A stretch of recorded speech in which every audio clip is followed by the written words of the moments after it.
itu kita harus tahu dan terbiasa untuk menggunakan direction, termasuk untuk penggunaan preposisi atau bahkan untuk memberikan penjelasan soal arah mata angin. Itu. Terus ada lagi nih, yang terakhir ini paling penting sih menurutku. Setelah teman-teman mengerjakan soal-soal maps, kita kan pasti jadi tahu ya, oh ternyata ada loh soal-soal yang kayak nomor ini, traffic changes, fokusnya itu tuh untuk ke kurun waktu yang berbeda, karena kan dia mengatakan proposed yang akan direncanakan di masa depan.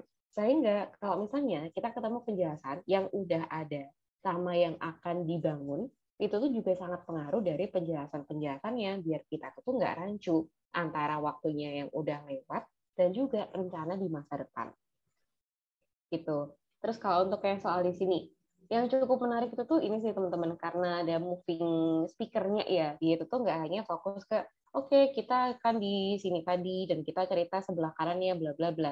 Tetapi dia itu tuh memberikan arahan juga sebelah kiriku, sebelah kananku adalah recreational facilities. Berarti seberangnya adalah student center. Terus kalau kita lurus banget ke utara nih, kita akan ketemu 3/4, 1, 2, 3, sebelah kirinya adalah apa. Jadi dengan arahan seperti ini, harapannya teman-teman juga terbiasa bahwasanya untuk pengerjaan soal-soal peta itu tuh kita nggak cuma sendiri aja di situ, tetapi kita harus melihat apa yang disampaikan oleh para speakernya, belok kanan, belok kiri, sebelah belakangku, kita akan ke utara, sehingga fleksibilitasnya nanti itu bakal lebih maksimal. Mungkin tipsnya itu. Sedangkan kalau sejauh ini teman-teman udah aman, nggak ada pertanyaan terkait, mungkin kita bakal masuk ke latihan terakhir ya. Jadi ini latihan terakhir dari listening. Kalau untuk contoh-contoh soalnya itu tuh cuma terdiri dari 3 exercise, sehingga nanti teman-teman tidak ada PR. Terus kalau untuk masalah poin-poin utamanya, multiple choice ini kayaknya bukan hal baru buat kita kerjakan ya. Jadi kalau ngomongin masalah konsep, pasti teman-teman udah tahu cara pengerjaannya seperti apa. Dari tipe multiple choice question, usually you are given 3 or 4 choices of answer. Mungkin terdiri dari 3 sampai 4 option sampai D. Terus ini juga cukup sering kita temukan di parts 2, 3, or 4 of the listening test. Jadi kalau ngomongin masalah part-partnya sih, peletakan tipe-tipe soal ini kan cukup banyak ya, yang mirip sama buku Cambridge. Untuk section pertama itu tuh sering banget kita ketemu kayak tipenya table, atau malah kayak sentence completion. Terus kalau untuk tipe-tipe kayak gini, biasanya itu tuh munculnya di part yang lainnya. Cuma untuk beberapa buku nih teman-teman, barangkali di sini ada yang suka belajar dari buku Achieve IELTS, Test Builder, aku tuh lupa bukunya brand yang mana ya. Cuma ada juga section pertama itu tuh langsung diisi pakai pertanyaan-pertanyaan multiple choice. Jadi ada beberapa buku yang emang memiliki multiple choice di part 1, cuma jumlahnya itu tuh sangat jarang. Terus ada lagi, the question will be harder the further you get. There were several things in this kind of question that can easily trip you up and lead to mistake. Jadi kalau untuk masalah cara mengecohnya, menurutku ya, tipe-tipe multiple choice ini tuh dia lebih ke ada kata kunci yang digunakan di beberapa option. Sehingga untuk kita memutuskan bahwa saya jawabannya yang paling tepat yang D, jawabannya yang paling tepat yang B. Itu tuh mungkin pertimbangannya cukup banyak ya, karena ini perasaan disinggung, ini disinggung oleh soal, sehingga bagaimana cara kita memutuskan untuk memprioritaskan jawaban A ini paling tepat, jawaban C ini paling benar, itu tuh cukup sulit, karena seakan-akan semua option mungkin sama-sama benarnya. Sehingga untuk tipsnya sendiri pada soal-soal multiple choice seperti ini, teman-teman tuh harus mengenali dulu tipe soal meminta kita untuk fokus pada aspek apa. Misalnya nih, untuk yang nomor 2, according to the selection, today the Atlantic is bla bla bla. Teman-teman tuh harus terbiasa untuk coret-coret soal, entah mau dikasih garis bawah, dikasih lingkaran, dikasih tanda bintang, untuk menekankan bahwasanya ini adalah kata kunci penting untuk kita memfilter ataupun memutuskan informasi mana yang akan digunakan sebagai jawaban nanti. Kan bisa aja ya untuk yang today itu tuh, hari ini Atlantis seperti apa? Tetapi apa yang kita dengar dari audio kan belum tentu hanya berisi mengenai hari ini aja penjelasannya. Mungkin masa lalu Atlantis begini, sehingga harapannya di masa depan Atlantis bla bla bla. Jadi kita bisa antisipasi untuk kata-kata yang emang sekiranya itu tuh mengandung informasi penting ataupun esensial pada soal itu, teman-teman garis bawahi. Termasuk the day, terus ada lagi itu tuh kayak soal nomor 4, 5, sama 6.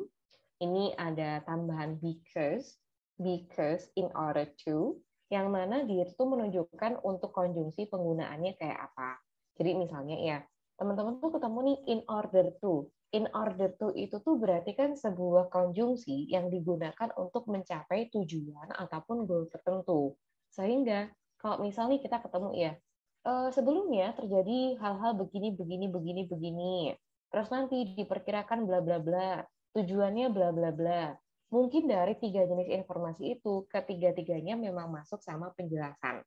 Tetapi cara kita untuk memfilter ataupun memilih jawaban mana yang paling tepat, fokus pada kata kunci in order to. Tujuannya kayak apa. Gitu. Satu ini ya.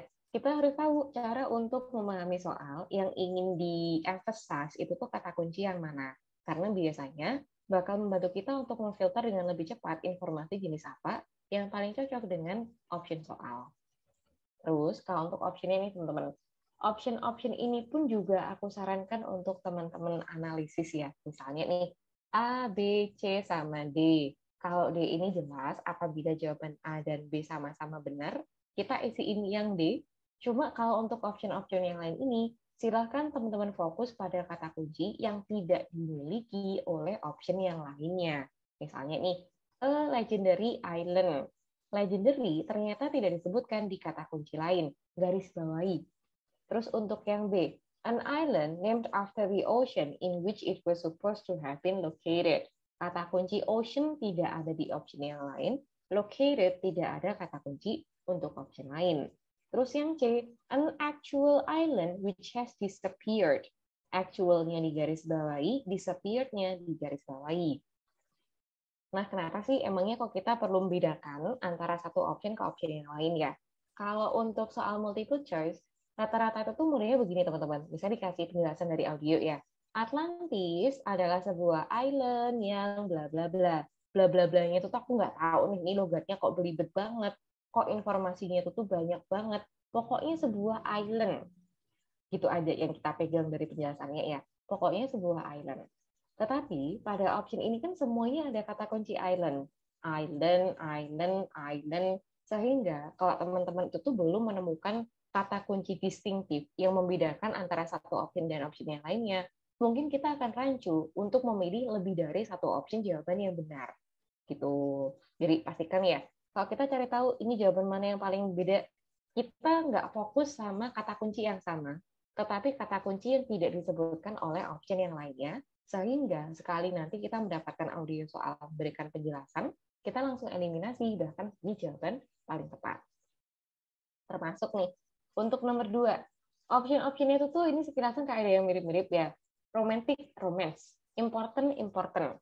Cuma teman-teman di sini diharapkan tidak hanya fokus pada kata kunci yang disediakan oleh soal, melainkan satu bagian itu, meaning keseluruhannya itu tuh seperti apa. Misalnya, romantic rather than business-like. Ternyata beda sama completely lacking in romance. Kalau yang A ini kan berarti lebih mengedepankan romantisnya ya dibandingkan sisi bisnisnya. Cuma untuk yang B, completely lacking in romance. Lacking itu tuh berarti kekurangan ataupun tidak adanya atau sama sekali tidak ada romantis-romantisnya. Berarti meskipun kita ketemu kata kunci yang baru, oke, romantic, ini romance, inti utamanya kan dia tuh beda banget. Mereka bertolak belakang. Termasuk kayak contoh C sama D nih, less important to business, tidak terlalu penting, kurang penting untuk bisnis. Cuma untuk yang D, important in world commerce. Ini tuh dirasa cukup penting untuk dunia world commerce. Jadi harapannya kita tidak hanya terkecoh, pokoknya aku tadi itu tuh dengar kata-kata romantis-romantis, ya udahlah cap cip cup antara A sama yang B. Enggak. Tapi kita harus tahu dulu perbedaan yang seperti apa satu sama lain, dan soal udah mulai kasih penjelasannya, kita langsung bisa memutuskan jawaban mana yang paling tepat. Termasuk untuk soal-soal di bawahnya nih teman-teman, kayak yang option-option kita harus checklist, both A and B, all of the above, terus ada lagi all of the above di sini, teman-teman siap-siap melakukan checklist. Misalnya ya, Untuk 7A, taking them to America itu tuh, oh iya nih, fix. Dia tuh udah disebutkan. Kasih centang. Yang B nih, crediting them with souls. Ini enggak deh, sama sekali nggak disebutkan oleh soal. Kasih X sebelahnya, yang mana akan otomatis menggugurkan option jawaban yang D. Ini kita kasih X. Otomatis dengan cara seperti ini, nanti kan kita bakal fokus ke dua option aja, yaitu A sama C. Sekiranya yang paling tepat ataupun paling prominent alasannya, ataupun aspek yang paling ditonjolkan yang mana, ya udah itu adalah jawaban tepatnya. Gitu.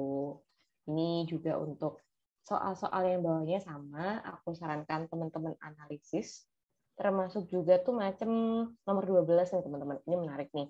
The main problem with traveling by bicycle is dari climate, traffic, sama hills. Kalau kita mendapatkan soal main ini nih berarti apa yang paling mencolok, menonjol, ataupun outstanding dalam kasus tertentu. Jadi kalau misalnya ya, teman-teman tuh denger nih, tadi itu tuh perasaan, soal juga menyebutkan climate, perasaan disebut, traffic-nya ini disebut, hills-nya juga sama-sama disebut. Bukan berarti semua-muanya kan dibenarkan ya, tetapi kita akan menunjuk satu alasan, satu masalah yang paling menonjol ataupun yang paling prominent di antara yang lainnya. Yaitu ini loh, misalnya gara-gara yang C atau mungkin gara-gara yang A. Ya udah fokusnya pada satu aspek yang paling menonjol. Di mana main problem ini biasanya itu tuh juga bakal diparafrase ke bentuk lain seperti especially, ada lagi itu tuh bentuk kayak ini nomor 16 nih. Most, what does he like most about his job? Yang paling dia sukai itu tuh apa? Ya udah fokusnya nanti ke arah sini gitu. Jadi jangan sampai mentang-mentang semuanya disebutkan, dijelaskan. Tetapi kita di sini nggak fokus, padahal yang ditekankan itu tuh apa yang paling menonjol gitu. Terus nanti latihannya itu tuh sampai ke soal nomor 18 aja. Kita cuma ada 3 exercise. Mungkin hari ini kita akan mengakhiri kelas lebih awal, cuma dilihat dulu sih nanti diskusi kita akan seberapa lama gitu. Nah, ini untuk materi kita mengenai multiple choice. Gimana teman-teman? Apakah penjelasannya bisa diterima?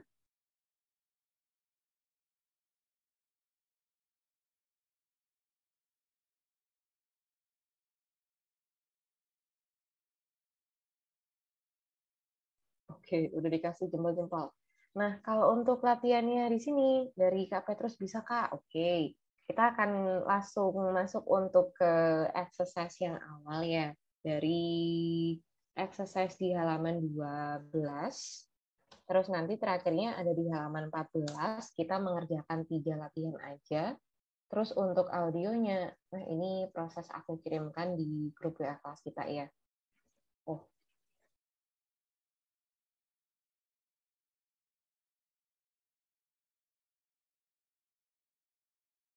untuk exercise-nya aku salah grup ternyata. Nah, ini udah bisa teman-teman cek di grup WA kelas kita untuk Atlantis, job interview, sama Darwin. Terus untuk pengerjaannya sendiri, sekarang kan jam 9:33 ya. Nanti kita akan mulai diskusi jam 10:00. Meskipun cuma terdiri dari 3 exercise, ada salah satu itu tuh yang tingkat kesulitannya lumayan tinggi sih teman-teman. Jadi barangkali perlu diputar beberapa kali untuk mendapatkan jawabannya. Untuk sementara bisa teman-teman kerjakan dulu, nanti jam 10 kita akan mulai diskusinya.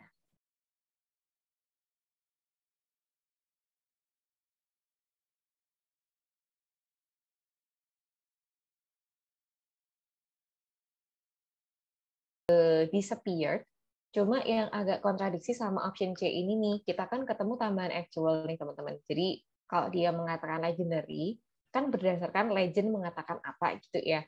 Cuma ini beda banget sama actual island, yang emang kalau kita ketemu kayak pulau A, pulau B, pulau C di Indonesia gitu. Tetapi Atlantis ini emang masuknya untuk ke legendary. Jadi dibandingkan kita mempertahankan lost-nya, cuma bertolak belakang, kita bisa eliminasi yang C, dan untuk option yang B ini kurang tepatnya karena yang dia sampaikan itu tuh kayak sebuah real pulau yang emang dinamainya gara-gara sebuah lautan.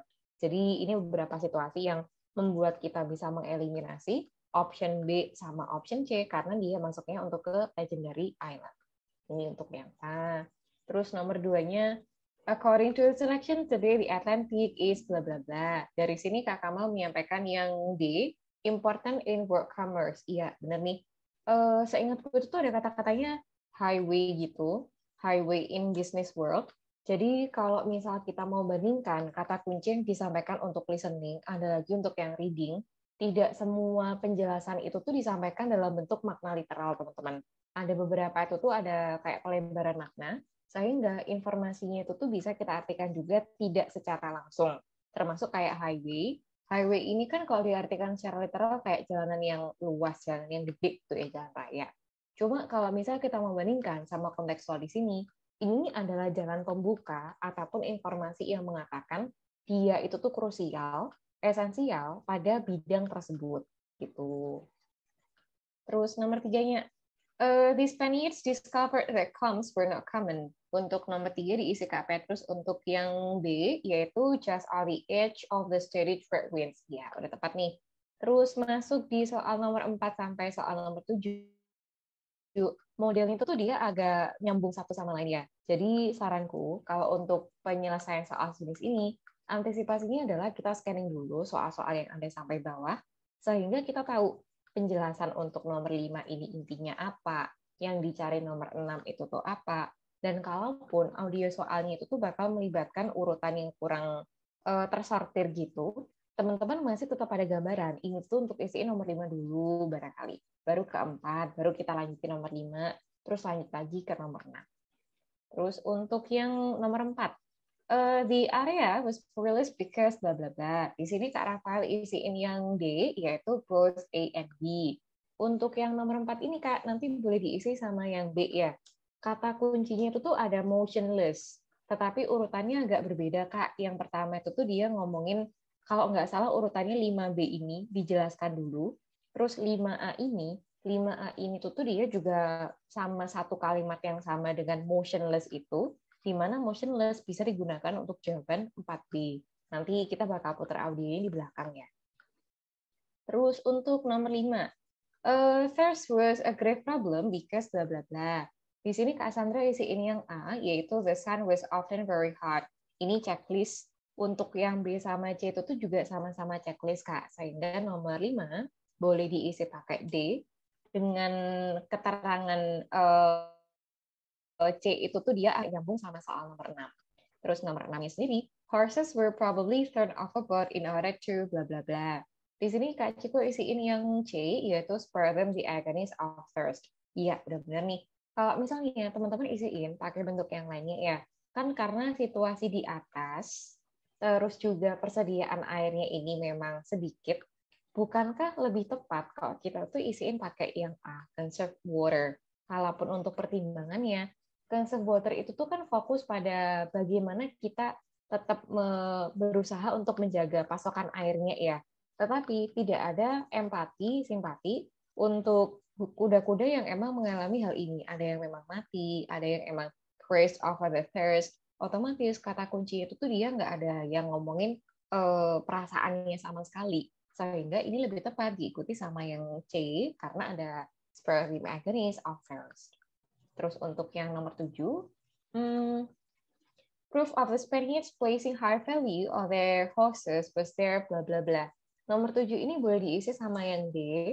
Dari all of the above itu tuh sama-sama dimension. Cuma tidak semuanya disinggung pada satu lokasi yang sama. Untuk soal yang nomor 7A ya, taking them to America itu tuh disampaikannya di sekitar nomor 3. Bahwasanya Spaniards ini memang ada yang mau ke Amerika untuk mencari gold and silver. Terus ke bawah-bawah ini kan juga kita baru mengetahui ya, ternyata kepergian mereka ke Amerika itu tuh bukan manusia aja, tetapi ada kuda juga. Terus kalau untuk yang B sama C ini, memang disampaikan secara langsung, sehingga untuk nomor 7 bisa diisi sama yang D. Terus nomor 8, yang terakhir di sini, the selection says that sellers call the area the horse latitudes because bla bla bla. Di sini Kak Ananta isi ini yang D, yaitu the Spaniards had named it that. Salah satunya itu tuh emang dinamai sama mereka sih Kak, cuma ada beberapa yang menyebutkan juga awal mulanya itu tuh mereka bermula dari mimpi, terus mereka tuh memutuskan ini nih emang gara-gara dihantui nih lokasinya, barulah muncul horse latitudes, yang mana Poin utama haunted ini disebutkan pertama kali dan dia emphasize untuk jawaban utama. Jadi bisa diisiin sama yang 8A. Gitu. Terus kita bakal cek-cek nih. Untuk audionya, bentar ini aku cari dulu ya teman-teman. Di soal Atlantis itu tuh modelnya agak rapat sih. Dari satu kalimat yang sama itu tuh bisa digunakan untuk menceritakan lebih dari satu bagian.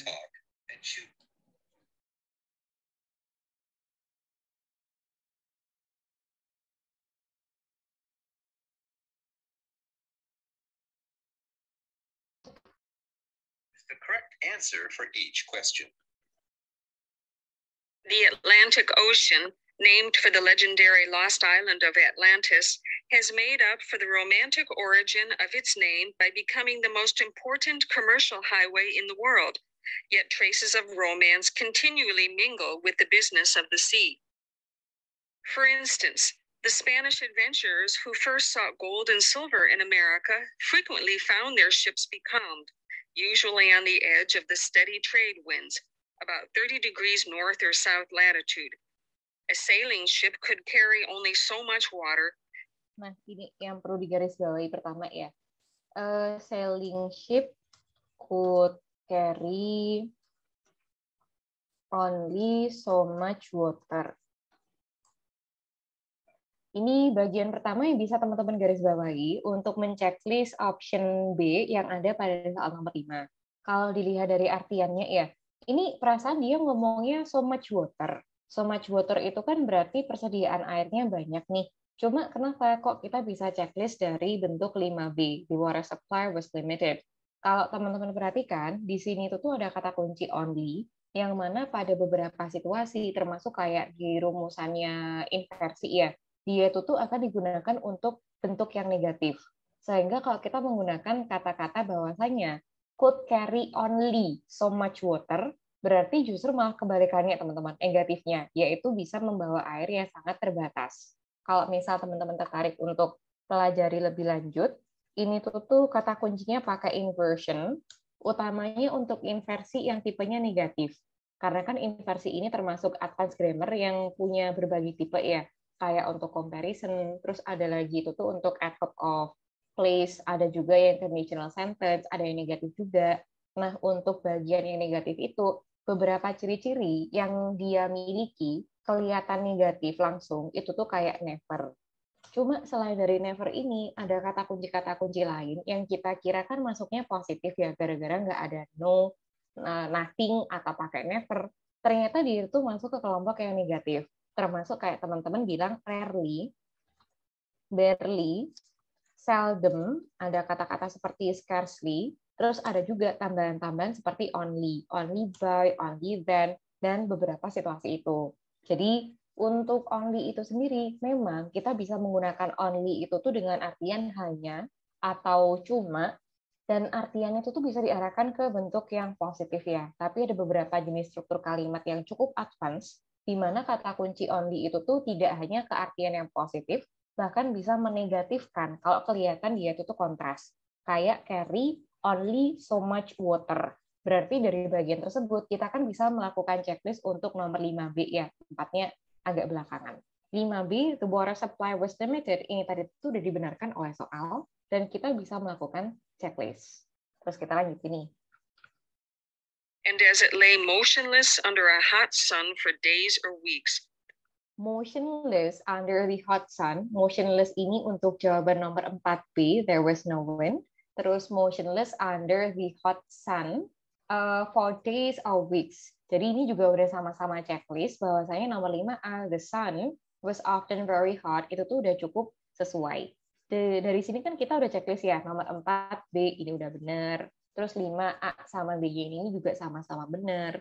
Cuma untuk nomor 5C di bawahnya agak nyambung sama penjelasannya yang bagian nomor 6 nih teman-teman.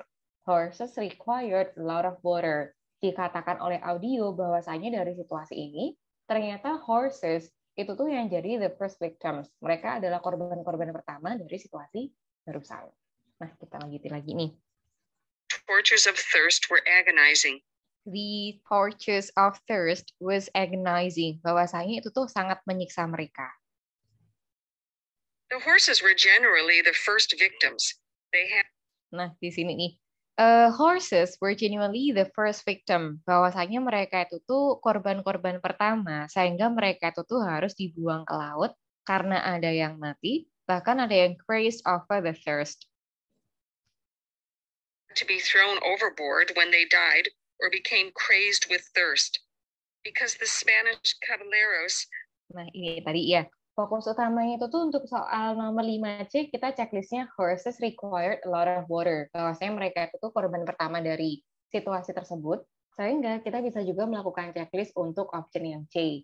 Karena ketiga option ini sama-sama checklist, kita bisa isiin option yang D, yaitu all of the above, sama-sama dibenarkan. Otomatis, ini udah menjawab juga untuk yang nomor 6 ya. Dari nomor 6 ini, kita bisa isiin sama yang C, spare them the agonies of thirst. Terus kalau kita lanjutin sama nomor 7 nih teman-teman. Nomor 7 ini kan ada beberapa yang memang tidak disampaikan langsung di bagian awal ya. Termasuk untuk yang nomor 7A. Iya Kak Bonita, untuk nomor 5-nya itu 5 yang D ini, all of the above. Gitu. Terus untuk yang nomor 7A, taking them to America itu tuh kan dijelaskan di bagian sekitar nomor 3 tadi ya. Jadi memang tidak disampaikan secara langsung bahwasanya satu, mereka tuh membawa kuda-kuda mereka ikut serta sama perjalanannya. Yang kedua, apa yang ketiga apa? Untuk yang 7A itu tuh disampaikan sama penjelasan yang awal. Jadi otomatis kita bisa langsung melakukan checklist untuk 7A, taking them to America. Terus kita bakal cek-cek yang lainnya juga ya. Thought highly of their horses, even crediting them with souls. Nah, ini juga udah masuk crediting them with souls. Untuk penjelasannya, yang A ini checklist, kemudian yang B ini kan juga sama-sama checklist ya, tidak banyak melalui parafrase, dan dia disampaikan dalam bentuk yang asli. They suffered great remorse and believed the They suffered great remorse. Ini bisa digunakan sebagai rujukan yang lain nih. They suffered great remorse. Itu merupakan beberapa ungkapan ataupun kayak kata-kata yang mengatakan bahwasanya kita berduka cita gitu ya teman-teman. Kalau kita mau bilang regretting their loss atau mungkin kita mau mengatakan they suffered great remorse. Remorse-nya itu tuh bukan yang karena aku melakukan kesalahan, terus aku itu tuh menyesali perbuatanku, enggak. Tapi tapi dia itu tuh cukup sering digunakan untuk yang kita berduka cita. Gitu, benar.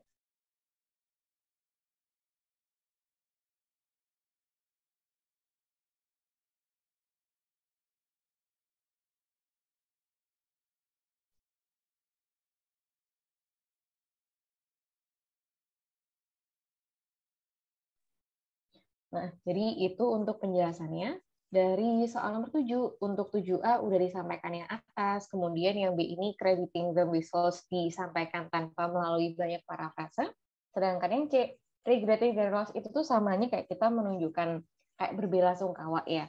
Karena dalam bahasa Inggris, ekspresi untuk berbelasungkawa ini kan macam-macam, atau merasa kehilangan, kayak condolence, ada lagi itu tuh kalau kita mau menunjukkan kita tuh ikut berduka cita, bisa juga kayak I'm sorry for your loss, I regret it, atau ada lagi they suffered great remorse. Jadi dari penjelasan ini, mereka tuh emang sangat menyayangi kuda-kuda mereka dan merasa kehilangan atas kematian mereka. Otomatis, karena nomor 7 ini kan udah masuk ya, A, B, sama C, semuanya sama-sama checklist, kita bisa isiin sama yang B, yaitu all of the above. Kemudian untuk nomor 8-nya ini, urutan yang paling kelihatan mencolok yang mereka emphasize itu tuh dari poin haunted-nya ini, teman-teman. Kita bisa lanjutin lagi ya. They suffered great remorse and believed the ghosts of the proud war horses were haunting the scene. They saw the restless spirits in their dreams and related their dreams to sailors. Whenever the mariners passed that way, they would see in the spray or clouds images of wild horses bearing down on them. They began to call the broad belts of calm the horse latitudes, the romantic name by which they are known today. Nah, penjelasannya di situ ya. Jadi yang pertama kali dia mention, ini adalah kata kuncinya mereka memutuskan atau menyimpulkan mungkin ya. Mereka menyimpulkan bahwasanya lokasinya itu tuh memang berhantu. The spirit-nya, yaitu arwah-arwah kuda-kudanya itu tuh memang menghantui lokasi tersebut, haunting the scene. Karena mereka melihat dari mimpinya ini. Jadi kalau kita mau fokus utama pada inti utamanya itu dari mana, sesuai penjelasannya itu dia menekankan hauntingnya duluan karena mereka melihat mereka dalam mimpi mereka, barulah keluar untuk horse heritage. Jadi dilihat dari pengembangan idenya, kalau kita lihat dari pengembangan TS, SS, sama SD, topic sentence, supporting sentence, sama supporting detail, informasi yang paling menonjol itu tuh dari segi yang A. Gitu. Nah, ini untuk penjelasannya dari soal Atlantis nih, teman-teman. Ini aku pengen cek dulu untuk penjelasan dari soal Atlantis gimana? Apakah bisa diterima atau barangkali ada yang masih bingung? Dari Kak Petrus, Kak, jadi KAMS itu definisinya daerah laut yang tenang gitu ya? KAMS tadi itu bagian atas kalau nggak salah ya. Oh iya, ini Kak. Kalau untuk yang bagian sini, emang kayak situasi lautnya mereka gitu ya. Karena kan kalau dilihat dari situasi yang diceritakan, dia itu tuh sama sekali nggak bisa motionless ya. Dia mengatakan motionless, kayak yang bagian sini. Terus juga dia itu tuh berada di steady trade wind juga. Jadi dari beberapa penjelasan ini, memang mereka butuh effort untuk move ataupun mengarungi lautan itu. Jadi yang disampaikan sama Kak Petrus itu udah definisinya ke arah situasi lautan yang cukup sulit kalau kita hanya mengandalkan ombaknya. Gitu. Ini dari Kak Petrus. Terus dari teman-teman yang lain barangkali ada juga yang ingin menambahkan.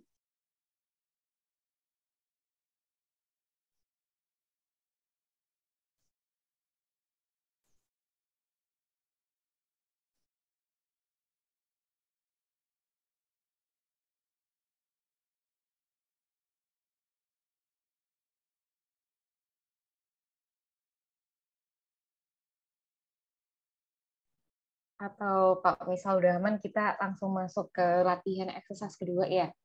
Untuk exercise yang kedua, tadi itu tuh terakhir kali nomor 8 aku panggil Kak Ananta, berarti nomor 9-nya di sini kita akan mulai dari Kak Asril, terus nomor 10-nya Kak Alicia, nomor 11-nya Kak Bonita, nomor 12 Kak Kamal, terus nomor 13-nya terakhir Kak Petrus.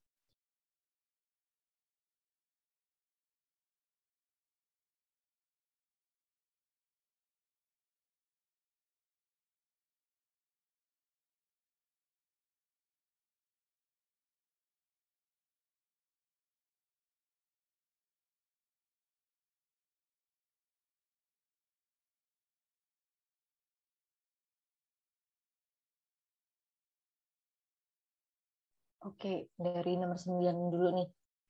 Joanne says that visitors to Darwin are often surprised by.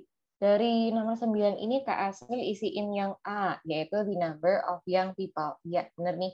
Kalau ngomongin masalah culture itu tuh kayaknya bukan hal baru bagi mereka ya. Mereka udah tahu kok kalau bagian Australia yang sini, dia itu tuh cukup mirip sama suasana ataupun culture-nya Asia. Tetapi kalau untuk jumlah populasi atau generasi mudanya yang sangat banyak, nah mereka itu tuh unexpected dengan situasi itu. Jadi udah bener ya, nomor 9 diisiin pakai yang A. Kemudian nomor 10, to enjoy cultural activities, the people of Darwin tend to bla bla bla. Nomor 10 ini Kak Alicia isiin yang C, yaitu involve themselves in production. Bener, mereka tuh lebih suka untuk langsung terjun ke situasinya, ke aktivitas-aktivitasnya secara aktif. Terus ada lagi nomor 11, di Chinese Temple in Darwin, dari Kak Bonita isiin yang B, was rebuilt after its destruction in a store. Ya, udah bener nih. Terus untuk nomor 12, the main problem with traveling per bicycle is Kak Kamal isiin A, yaitu the climate. Iya. Kalau ngomongin masalah traffic sama hillsnya ini emang sama-sama disebutkan. Cuma kalau kita ngomongin apa yang paling menonjol ataupun yang paling dipermasalahkan, yaitu climate-nya. Terus nomor 13, terakhir nih. What does Joanne say about swimming in the sea? Di sini Kak Petrus isiin yang A, yaitu it is essential to wear a protective suit. Untuk 13, Kak, nanti boleh diisi pakai yang C ya. Jadi untuk penjelasan kali ini tuh kita nggak yang langsung mendapatkan jawaban asli, tetapi ada beberapa option yang kita bisa eliminasi karena kontradiksi dari apa yang disampaikan oleh soal. Misalnya nih, untuk 13A, it is essential to wear a protective suit. Kalau untuk protective suit ini, dia kan mengatakan bisa melindungi diri kita dari sengatan ubur-ubur Cuma ternyata ini juga termasuk ke habitatnya buaya air asin. Sehingga nggak bisa melindungi diri kita dari buaya, otomatis ini tuh kurang rekomendasi. Itu ya, untuk tambahan yang A, kurang tepat. Kemudian yang B, swimming is only safe during the winter. Dikatakan amannya itu tuh waktu musim dingin aja, padahal oleh audit itu mengatakan winter ini adalah puncak-puncaknya. Dia itu tuh malah kurang nyamannya di winter. Terus untuk yang C, kenapa sih jawaban dari you should stay away from certain restricted areas ini digunakan sebagai jawaban utama? Satu, pertimbangannya tidak ada yang kontradiksi. Terus yang kedua, si Joanne itu juga mengatakan kalau misal pengen renang, bisa kok nanti itu tuh kita di kolam renang yang emang disediakan untuk umum. Silahkan renang di situ aja dibandingkan nanti itu tuh kita renang di daerah-daerah yang memang tidak diperbolehkan. Restricted ini kan punya artian kayak pembatasan, terus ada lagi itu tuh untuk yang dilarang ya teman-teman. Jadi karena beberapa pertimbangan itu, kita bisa melakukan eliminasi dan untuk jawaban paling tepat adalah jawaban yang C. Gitu. Terus kita lanjutin ke exercise audio ketiga. Nomor 14 ini bisa dimulai dari Kak Sandra, nomor 15-nya Kak Ciko, nomor 16-nya Kak Ananta, nomor 17-nya bisa diisi Kak Asril, terus terakhir 18 diisi sama Kak Alicia.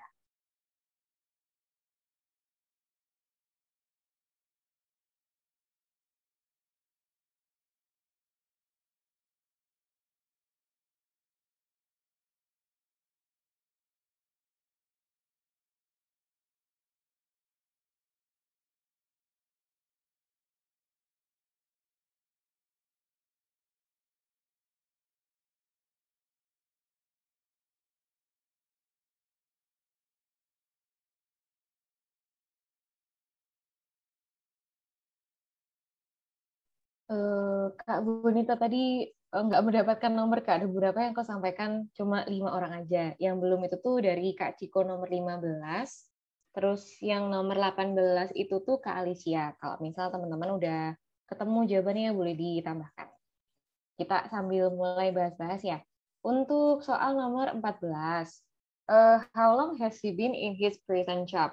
Nomor 14 ini diisiin sama Kak Sandra. Untuk yang B yaitu for about 3 years. Iya, udah tepat nih. Kalau untuk nomor-nomor di atas nih teman-teman, kayak sejak tahun 2005 atau selama 3 bulan, penjelasannya kan nggak cuma masalah sama his present job ya, graduation atau kapan, kapan. Itu tuh cukup banyak. Jadi misalnya teman-teman tuh ketemu nih dari tahun 2005, enggak nih ini tuh waktu mereka lulus gitu misalkan. Oke, kasih X. Yang ini tuh kurang tepat dilihat dari apa? Oke, kasih X. Sehingga dengan kita melakukan eliminasi, otomatis fokus utamanya teman-teman nanti bakal lebih maksimal dan dia bakal digunakan untuk ke penjelasan yang sesuai sama soal. Termasuk untuk yang B ini ya. Terus nomor 15. Why does he want a new job? Di sini Kak Ciko isi ini yang B, to earn more money. Instead of money, sebenarnya dia ngomongin masa promosi, Kak. Jadi kalau untuk masalah gajinya sendiri itu tuh nggak terlalu dia emphasize, tapi kalau untuk ke promosinya emang dia ada tujuan ke arah sana. Terus untuk nomor 16, what does he like most about his job? Di sini Kak Ananta isiin yang A, yaitu the right to take action and make decisions. Iya, udah tepat nih. Kalau ngomongin dari rekan kerja, terus ada lagi kayak kondisi environment dia bekerja itu tuh dia juga cukup suka kok. Cuma yang paling dia sukai di sini adalah otoritas untuk mengambil tindakan, yaitu yang A ini. Terus nomor 17, what kind of person are they looking for? Nomor 17 diisiin Kak Asli untuk yang A, someone prepared to work overtime. Ya, benar nih. Baik dari yang menginterview sama yang diinterview, mereka itu juga sama-sama oke ya untuk bekerja lembur. Sama yang terakhir untuk nomor 18, what qualifications does Peter have? Nomor 18 ini tuh bisa teman-teman isiin sama yang A, yaitu a degree, karena meskipun dia mengatakan ngomongin masa diploma-diploma, kan kita mengetahui dia tuh belum lulus ya, karena dia mengatakan give up on that degree untuk diplomanya, sehingga nggak bisa kita katakan bahwasanya dia mendapatkan diploma. Fokusnya untuk yang a degree ini. Nah, ini untuk pembahasan kita pada 3 exercise hari ini. Sejauh ini gimana teman-teman? Apakah penjelasannya bisa diterima? Atau mungkin ada yang mau sharing-sharing dulu kendala yang dialami selama latihan dari segi apa?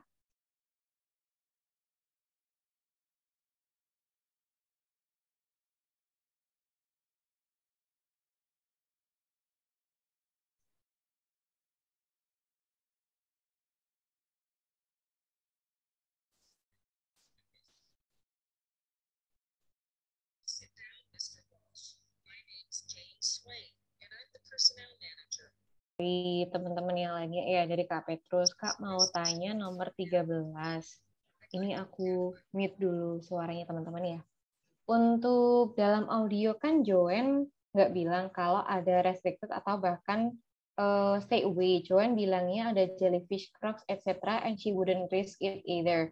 Saya takut kalau jawabnya kayak bikin kesimpulan sendiri, Kak. Ini kita mulai bahas dari yang nomor 13 dulu ya. Nah, yang bagian sini. Jadi untuk yang bagian sini kayak pertimbangannya adalah untuk option A sama option B itu kan dia jelas-jelas kayak bertolak belakang gitu ya Kak Petrus. Nah, karena dia itu tuh disampaikan dalam bentuk yang bertolak belakang sama apa yang disampaikan oleh Joanne, bisa dikatakan ini tuh langsung eliminasi. Sedangkan untuk yang C ini kan tidak ada yang kontradiksi dari apa yang dia sampaikan. Bisa dikatakan sebagai jawaban terdekat karena tidak ada yang kontradiksi kayak A dan juga untuk yang B. Terus kalau untuk audionya coba dicariin dulu ya. Untuk Darwin. Choose the correct answer, A, B, or C. Joanne. Hi, you must be Rob. Classical is what dorm. They reconstructed it using modern materials. It's still used as a religious center today. Transport. It's fine. So you have to be very careful most of the year as this nasty creature called the box public transport. It's fine and not expensive. Or you can hire a car, but it's not really worth it. What's the swimming like?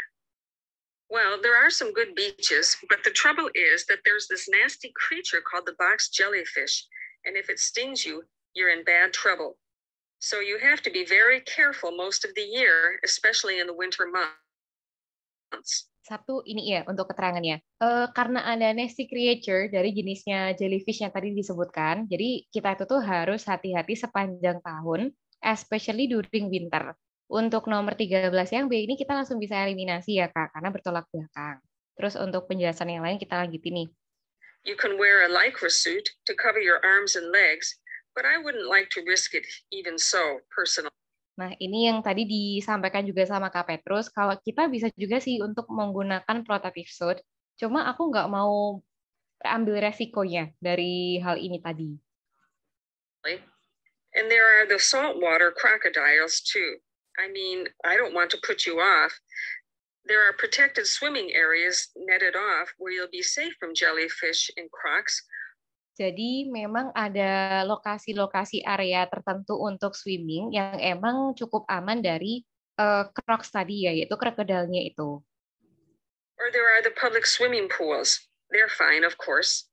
Nah, itu tuh juga bisa juga kita ambil untuk yang public swimming pool. Jadi kalau untuk penjelasannya di sini, fokus utamanya itu tuh lebih ke ada daerah-daerah yang emang cukup aman, restricted area ini tadi itu tuh ya wilayah yang kita nggak boleh masukin, bisa karena dilarang atau mungkin kayak dibatasi. Terus kalau misalnya pengen renang, nanti boleh nih untuk ke public swimming pool, gitu. Oh, saya kira lycra suit itu protektif. Oh ya bagian sini. Jadi kalau dia itu tuh malah kayak kurang menyarankan Kak, karena kan tadi bisa melindungi diri kita dari sengatan ubur-ubur. Cuma kalau ada crocs otomatis nggak bisa melindungi. Terus di 30 seconds terakhir Kak, swimming. Oke, ini untuk fokus utama dari swimming tadi, swimming pool. Netted protective area ya Kak. Untuk protective areanya coba aku play ulang. There are protected swimming areas netted off where you'll be protected swimming area. Dia itu tuh masuknya untuk yang emang terlindungi gitu Kak. Jadi bukan ke yang bersentuhan langsung sama atau bisa dijangkau sama buaya ataupun sama jellyfish-nya. Yang aku tangkap di situ gitu. Jadi dari beberapa pertimbangannya tadi, fokus utama A sama B ini kan dia langsung ketahuan bertolak belakang. Sedangkan untuk yang C itu tuh kita bisa kok ada daerah tertentu yang aman untuk berenang. Bahkan ada juga yang menyediakan public swimming pool. Oleh karena itu, ini adalah pertimbangan yang paling tepat dari option yang C. Gitu. Ini yang disampaikan dari Kak Petrus. Oke, udah aman. Terus dari Kak Asril yang Kak izin bertanya, arti horse latitude itu apa ya? Horse latitude sendiri Kak, itu tuh kayak sebuah lokasi di mana kita tuh ketemu kayak untuk ke namanya sendiri ya. Kalau untuk artian aslinya itu tuh horse latitude yang bagian mana ya ini tadi tuh. Nah, ini.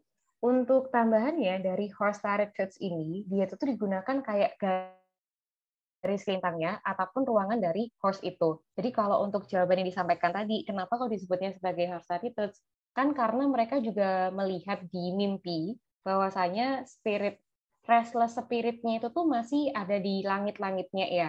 Nah, karena itu tuh bisa dilihat ke atas di langit-langit, otomatis mereka mengatakan untuk garis lintang ataupun kayak ruangan mereka yang digunakan atau berada lokasinya horse tadi gitu. Ini yang ditanyakan sama Kak Asril. Terus dari Kak Ananta, mungkin kendala untuk parafrase yang panjang, Miss. Jadi cari jawabannya harus mutar ulang audio terus. Tapi jika di real test kan hanya satu kali dengar audionya, Miss. Iya, benar Kak Ananta. Kalau untuk ke real test itu, aku sarankan teman-teman nanti itu juga ada latihan di rumah yang ikut serta atau kayak kita sesuai sama sistemnya real test ya teman-teman.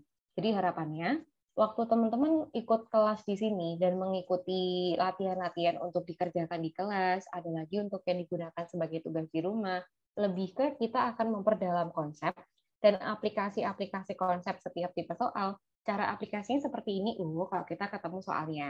Cuma harapannya, selain dari latihan-latihan yang teman-teman kerjakan untuk kelas ini, teman-teman tuh juga ada persiapan untuk mengerjakan yang 40 soal seperti kita real test.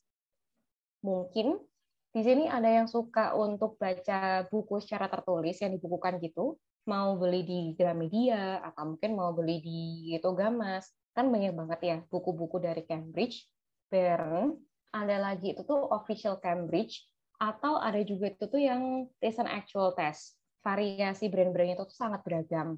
Terus ada lagi itu tuh kalau misal teman-teman suka buka website gitu ya, beberapa website itu ada juga yang menyediakan latihan-latihan IELTS secara gratis. Ada yang websitenya Cambridge, cuma aku lupa halamannya apa. Terus ada lagi itu tuh kayak IELTS online test atau online IELTS test. Aku agak lupa.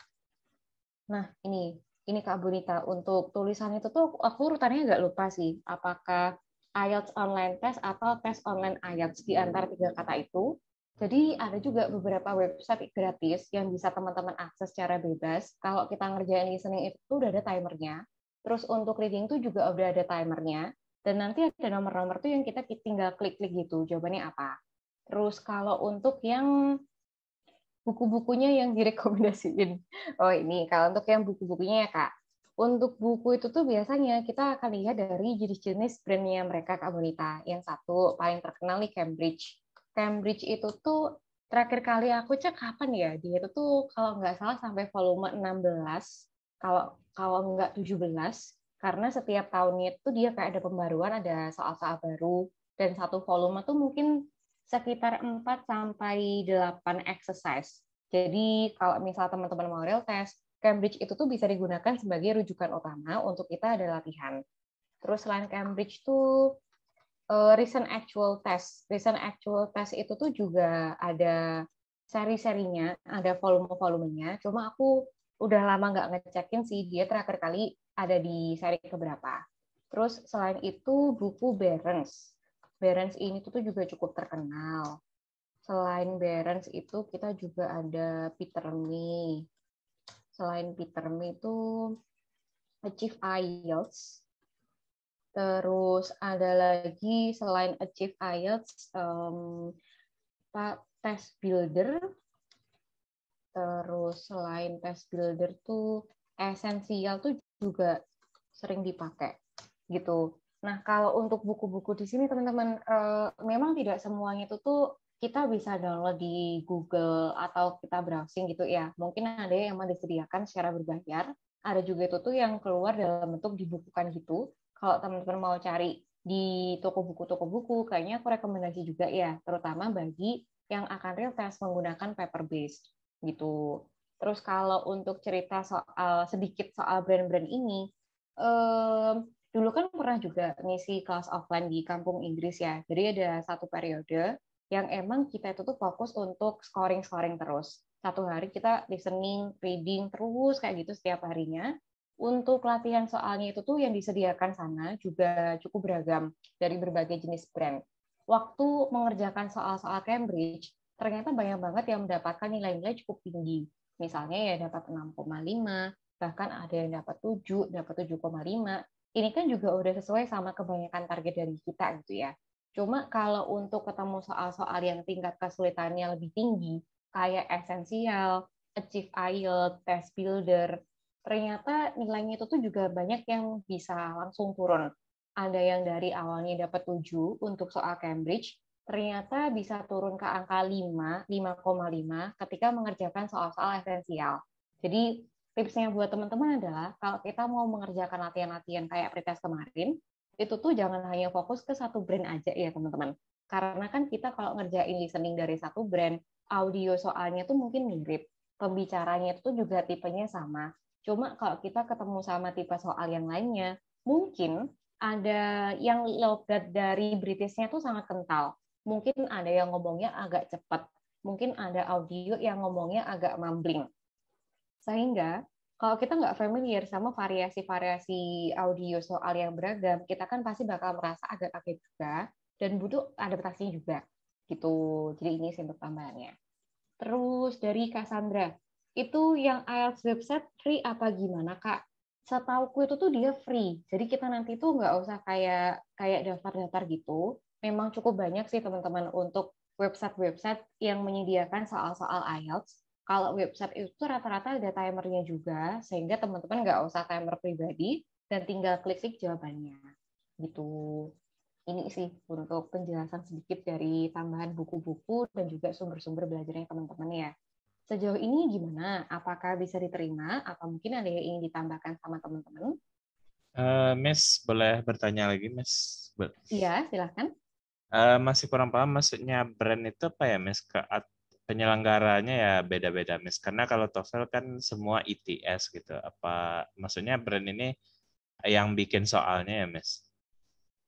Iya, kalau brand itu tuh yang bikin soal, Kak. Kalau untuk penyelenggara real test, official test di Indonesia kan kita ada 3 ya, Kak Ciko. Ada yang dari IDP, BC, terus ada lagi yang dari IELTS. Cuma untuk soal-soal latihan tadi yang aku ketikin brandnya ada apa aja, itu tuh mereka adalah publisher, pembuat-pembuat buku, ada yang kayak kasih tips, terus juga ada lagi penjelasan-penjelasan, diikuti sama latihan-latihan soal di belakang. Nah, dari satu publisher ini, ke publisher yang lainnya kan pasti punya soal-soal yang ciri khasnya cukup mencolok gitu ya, Kak. Misalnya dari tingkat kesulitan parafrasenya menengah ke bawah. Tapi untuk logatnya sangat kental British. Mungkin ada juga itu tuh yang emang parafrasenya cukup tinggi, utamanya untuk yang di bagian reading dan seterusnya.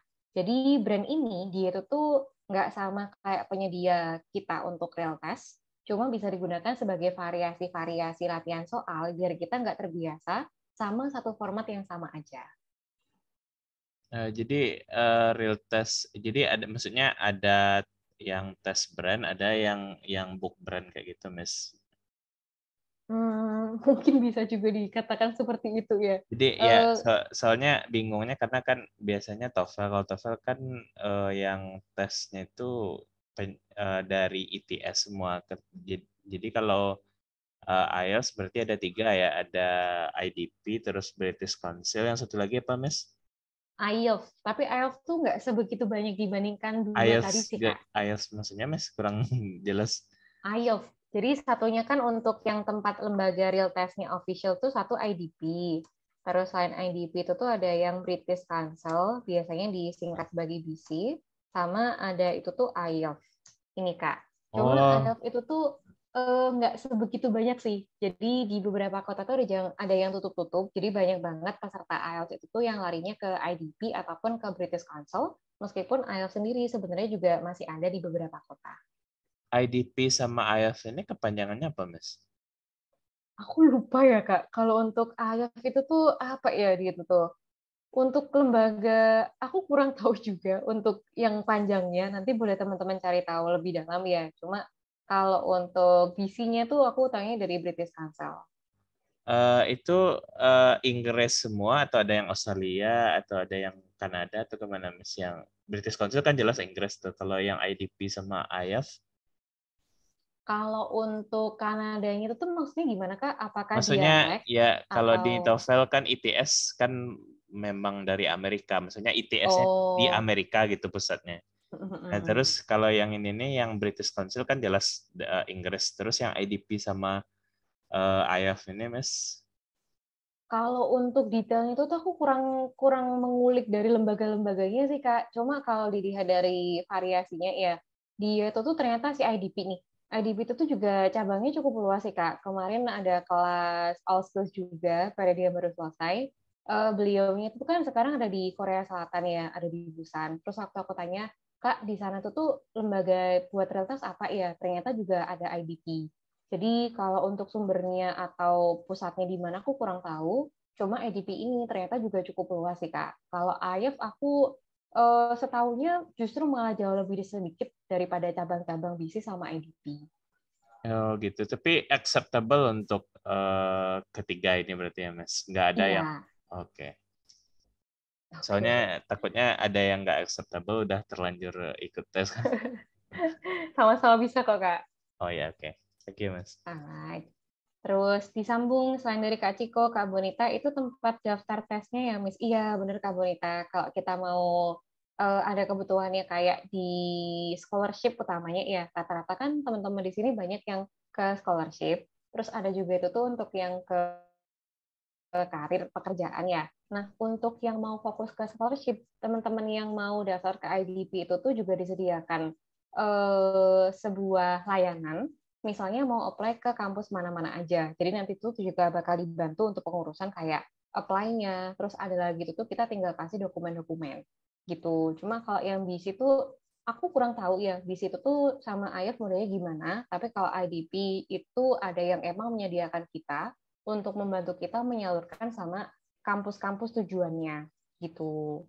Terus selain dari Kak Bonita, Kak Petrus menyampaikan Miss mau tanya nomor 9 juga. Berarti don't realize until they get there. Bisa berarti surprise ya Miss. Iya bener Kak. Untuk yang nomor 9 ini, kita kan ketemu are often surprised by kata kunci ini tuh juga bisa diparafrase ke beberapa bentuk Petrus, termasuk kayak kita don't realize, mereka tidak menyadari sebelum sampai ke lokasi. Ada lagi itu tuh kata-kata kayak they don't expect, itu tuh juga termasuk untuk ketambahannya seperti barusan. Gitu. Nah, ini sih untuk tambahannya buat teman-teman ya.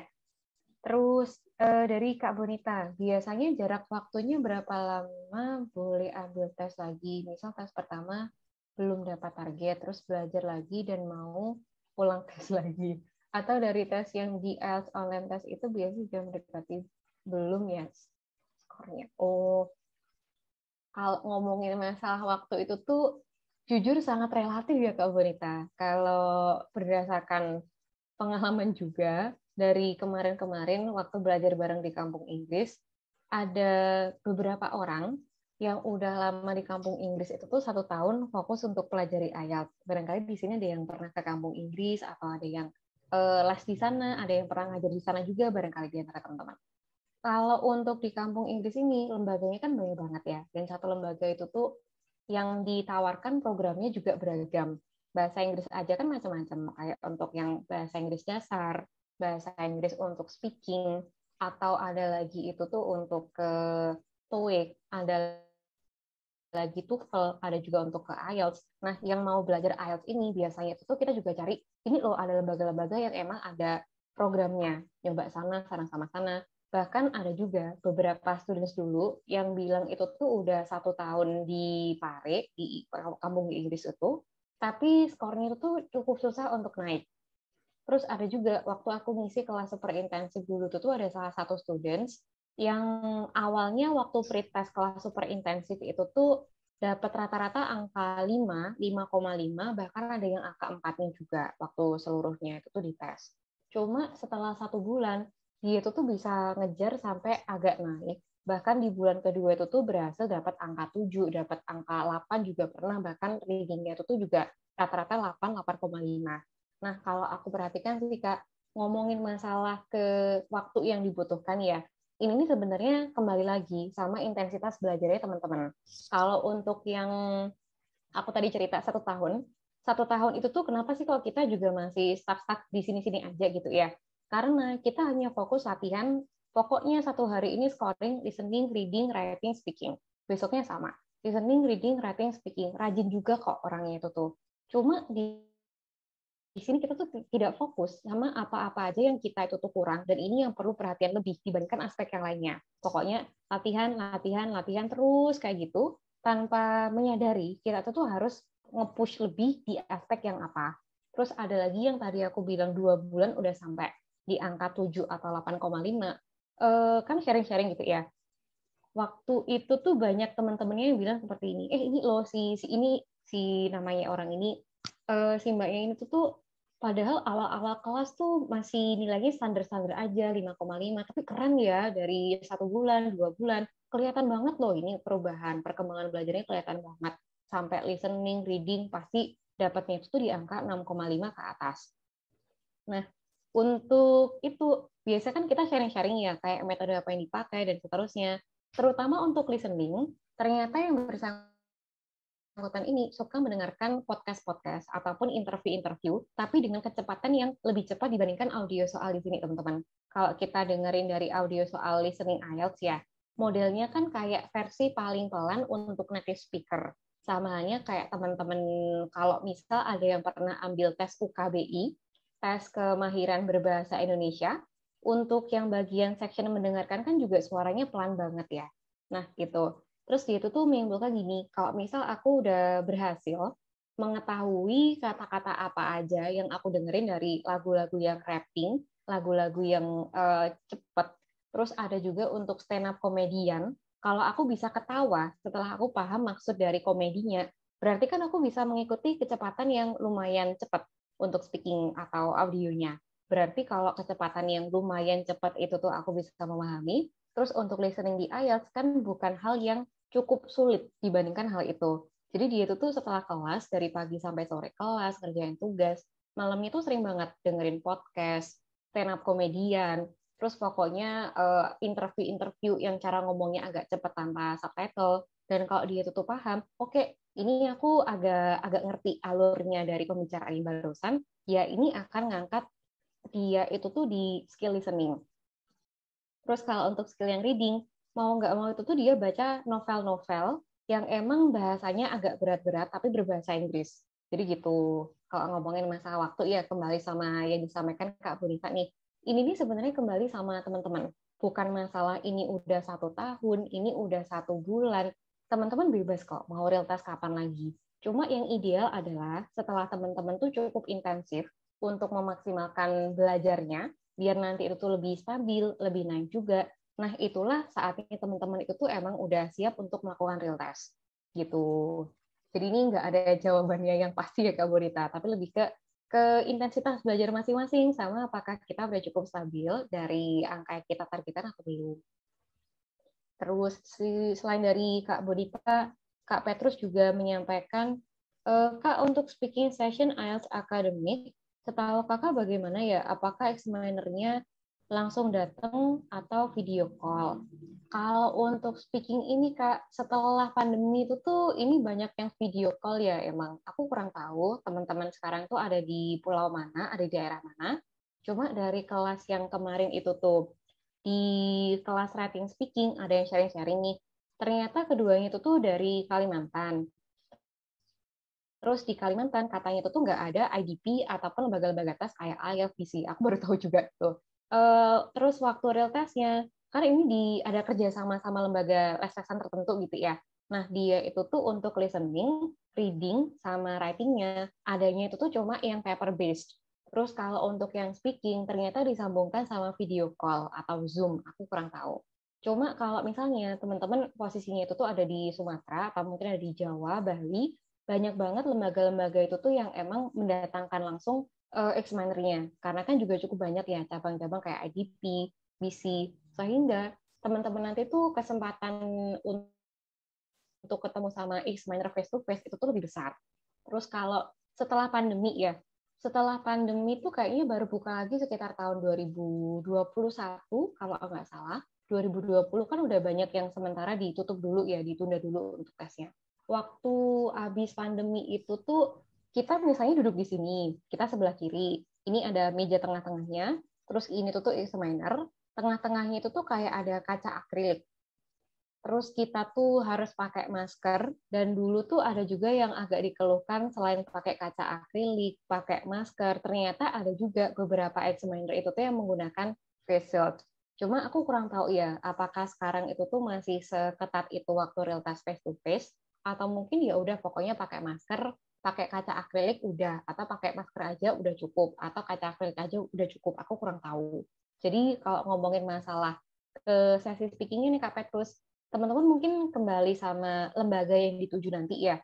Mau real test dengan lembaga yang mana, terus posisinya teman-teman tuh sekarang ada di mana. Tapi kalau rata-rata yang dari Sumatera, Jawa, sama Bali, setauku itu tuh cukup banyak yang emang ketemu face to face sama examinernya. Terus selain dari Kak Petrus, Kak Bonita menambahkan, di kelas ini kita belajar listening, reading, writing, speaking, semuanya kan ya Miss? Iya, benar Kak Bonita. Kalau untuk skillnya itu kita belajar ada 4. Cuma yang dikuatkan sama teman-teman di sini lebih ke kayak penguasaan konsep dan aplikasi-aplikasi untuk soalnya di sini tadi ya. Sehingga tadi kan aku menyampaikan, selain dari tugas-tugas di kelas untuk PR nanti, teman-teman tuh harapannya juga mengimbangi latihan-latihan juga di rumah, sehingga nanti bisa lebih maksimal nih, nggak kaget kalau waktu real test audio cuma diputar sekali. Mungkin kalau teman-teman ambilnya pakai komputer, kita nggak akan ada 10 menit tambahan untuk mempersiapkan jawabannya untuk mindahin ke answer sheet. Ya udah audio selesai, terus nanti 1 menit udah disubmit gitu. Ini tambahannya buat teman-teman nih. Terus kalau untuk yang mau real test ya, teman-teman yang mau real test, harapannya itu tuh jangan ada yang merasa kayak ngikutin rumor barangkali, atau mungkin ini bisa dikatakan kayak sebuah testimoni mungkin ya, karena cukup lucu sih, ada beberapa orang itu tuh yang ngejar di kota agak jauh biar mendapatkan nilai lebih tinggi karena dikasih tahu testimoninya daerah sini nih, ini tuh kasih nilai speakingnya lebih tinggi gitu. Misalnya ya, ada yang mau ambil real testnya di IDP Jogja, ada lagi tuh yang di IDP Bandung, lebih dekat gitu ya, mau ke arah Jogja gitu. Terus ternyata itu tuh ada yang denger nih, tapi kalau di BC-nya Jakarta itu tuh nilai speakingnya bakal lebih dermawan kita dikasihnya, nilainya lebih tinggi nih. Oke, kita ngejarnya ke Jakarta. Karena sebelum teman-teman real test ini kan memang tidak disediakan di setiap kota ya, cuma di beberapa kota besar aja. Waktu yang kita gunakan untuk sampai ke lokasi, itu tuh juga butuh tenaga. Teman-teman tuh pasti juga capek di perjalanan, sehingga kalau ada rumor-rumor yang mengatakan, daerah sana nih, ini examinernya lebih tinggi kasih nilai speakingnya, daerah sana nih, ini tuh readingnya lebih gampang, daerah sana nih listeningnya itu tuh lebih gampang. Teman-teman lebih ke perbanyak latihan dan percaya sama kemampuan diri sendiri. Karena banyak yang merasa cukup kebantu dengan mengikuti tes lebih jauh, cuma di kita kan badannya juga lebih capek ya teman-teman. Dan itu tuh juga pengaruh sama performance kita waktu kita mau real test. Gitu. Ini sih sedikit tambahannya. Terus untuk materi dari listening kan kita udah selesai. Besok tuh teman-teman bakal diarahkan untuk mengerjakan reading. Readingnya juga belum tipe-tipe soal, tapi kayak pembahasan terutama untuk parafrase. Bisa teman-teman baca dulu ya. Sehingga besok waktu kita bahas di kelas, konsepnya udah makin matang di teman-teman, dan untuk aplikasi latihannya bakal lebih gampang. Gitu. Ini untuk latihan kita hari ini nih. Untuk PR kita nggak ada, tugasnya teman-teman di rumah untuk mempersiapkan materi reading besok, sehingga nanti bakal lebih matang. Gitu. Ini sih untuk materi kita hari ini ya. Sejauh ini, kalau teman-teman udah aman, tinggal ke persiapan untuk materi reading aja. Mungkin kita bisa me-wrap up kelasnya sampai sini dulu. Wassalamualaikum warahmatullahi wabarakatuh. Good morning. Assalamualaikum warahmatullahi wabarakatuh. Thank you, Terima Miss. kasih, Miss. Iya, sama-sama teman-teman.